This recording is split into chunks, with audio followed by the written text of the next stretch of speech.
There we go, my friends. Welcome to another episode. Here's the thing.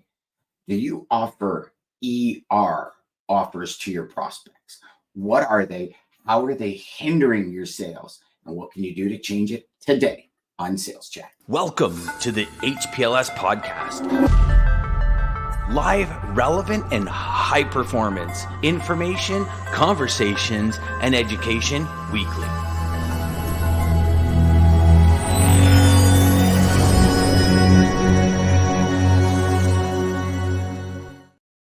All right.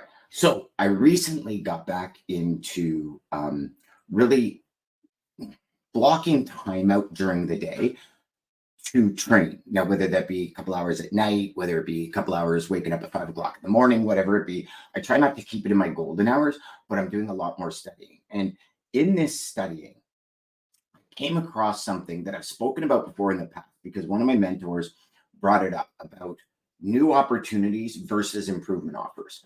And it's interesting, and maybe some of you have experienced this, but I find you come into these people's worlds and you come into, like, whether maybe you're just getting into SalesChatter now and you're like, oh my gosh, this information's awesome. And then you use it for a little while and then a new chunk of information comes along and we sometimes stop using that old chunk of information that's actually got us to that next level. Now, not necessarily saying it won't get you to the level after that, but here's the thing.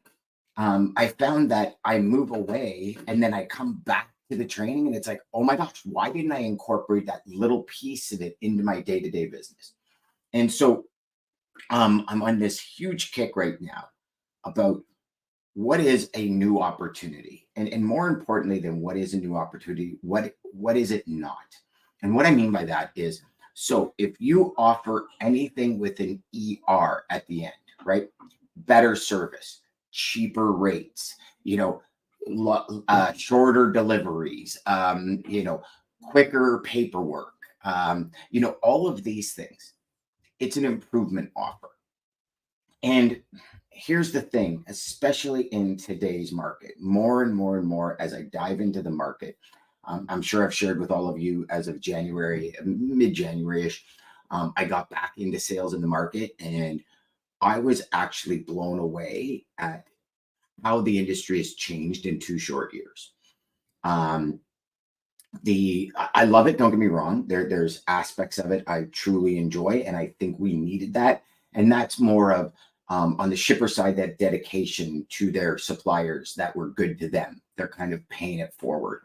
But there's also this piece where I'm speaking to salespeople and I'm talking to owners and I'm talking to traffic managers and I'm asking them the questions and they're constantly coming back with, well, everybody's selling the same thing, right? So if you think of it like this, you have an ocean, and if everyone's selling the same thing, that ocean is chewed up and bloodied by sharks. And I'm sure a lot of you have heard of this idea of a blue ocean versus a red ocean, right? And carving your niche out in this ocean is sometimes very difficult.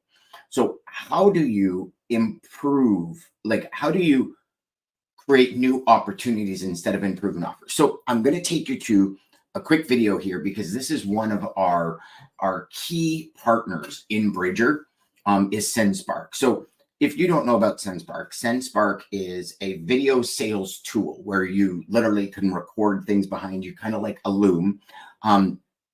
There are a few companies now selling this, right? So originally when Loom came out, I think Loom was probably one of the first ones where it's, hey, record your screen with a picture of you in the bottom and all this. They had that blue ocean. Now what's happening is that ocean is turning red because there's other people getting into it. Now, SendSpark introduced something that's created a brand new opportunity in their business. And I want to see if you can spot it. So here's our official launch video.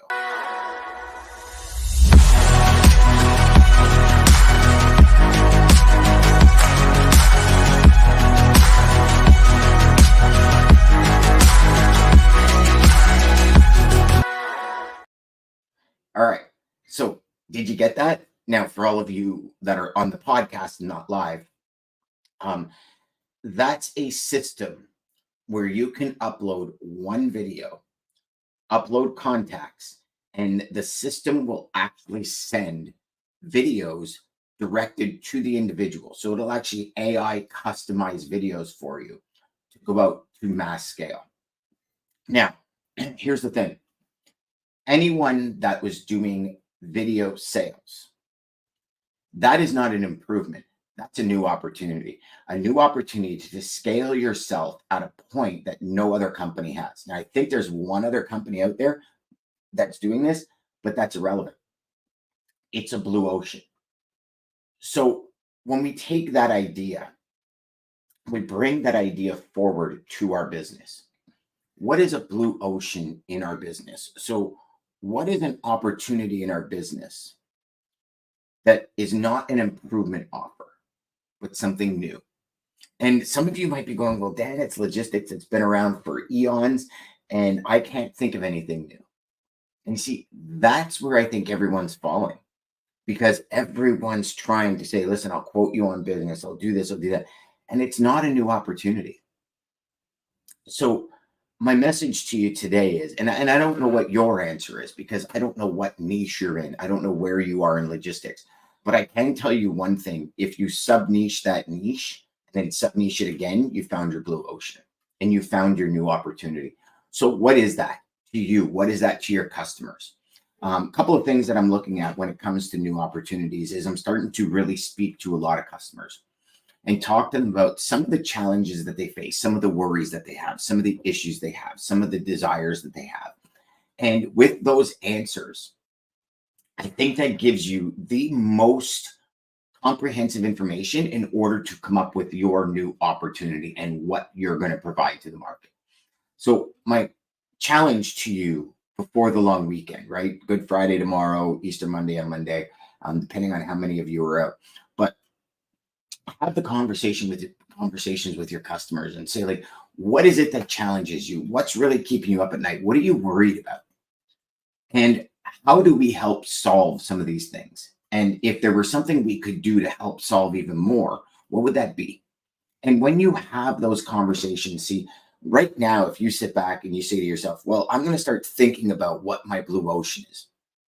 A lot of the times, you're thinking in a different parallel to what your customers are thinking. See, we have a lot of things happening at Bridger, and you're not hearing about it yet because we're doing our market research. We're doing our due diligence. We're doing what we need to do to create new opportunities for every single sales rep out there to not only reach, but exceed the $1 million GP mark, right? And that's our mission. So we can sit back and we can say to ourselves, well, this is what you need. And I've realized after time and time again saying to myself, well, this is what I needed in order to get above $1 million in GP. So you must need the same thing, but you don't. You need what you need. I need what I need. Now, there's one thing that I do know unequivocally, just as sure as I know it's going to get dark tonight, is in order for you to reach $1 million plus GP, you got to have the right vehicle to get you there. Most people are sitting in a Pinto, sitting in a Chevette, thinking they can climb a mountain, and they can't. The vehicle just is not equipped to get you there. So you need the vehicle. You need to get into the helicopter to climb the mountain, and that's a fact. So understand that piece of the puzzle. If the vehicle you're in right now will not get you to where you need to go, you need to get into a new vehicle. Same thing with your customer. If your customer has a vehicle that's not getting them to their destination, how can you create that new opportunity, that new vehicle for them to get them to their destination? And here's the thing, you'll only know that when you know their exact destination. Until next time, my friends, remember, go out there, make every call educational, and crush your sales. And dive into what that new opportunity is for your present clients. Take care.